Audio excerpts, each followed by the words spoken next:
MH19 न्यूजचे Yawal तालुका प्रतिनिधी बशीर तडवी यांची एक धक्कादायक बातमी समोर येत आहे। यावल तालुक्यातील आदिवासी विकास विभागाच्या कार्यालयात एका वरिष्ठ अधिकाऱ्याला शिवीगाळ, धक्काबुक्की आणि शासकीय कामात अडथळा आणल्याचा गंभीर प्रकार समोर आला आहे।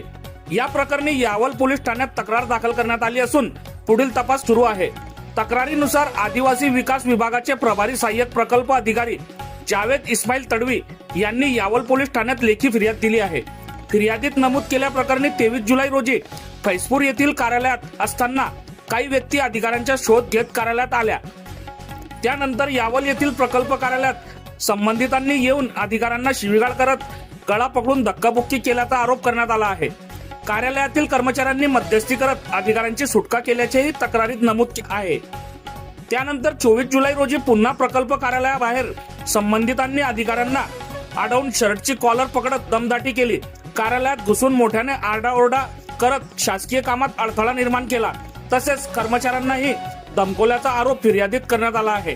या प्रकरणात साहिल उर्फ संजय हमीद तडवी आणि रोहन साहिल तडवी दोघे राहणार फैजपूर तालुका यावल यांच्या विरोधात यावल पोलीस ठाण्यात तक्रार दाखल करण्यात आली असून पोलिसांकडून पुढील कायदेशीर कारवाई सुरू आहे।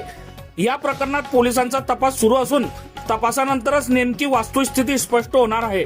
या प्रकरणातील प्रत्येक घडामोडीवर MH19 न्यूजची नजर राहणार आहे। बघत रहा MH19 न्यूज। मुख्य संपादक श्रीकांत वानखेडे सोबत ब्युरो चीफ जोहेब सय्यद, जळगाव जिल्हा, महाराष्ट्र।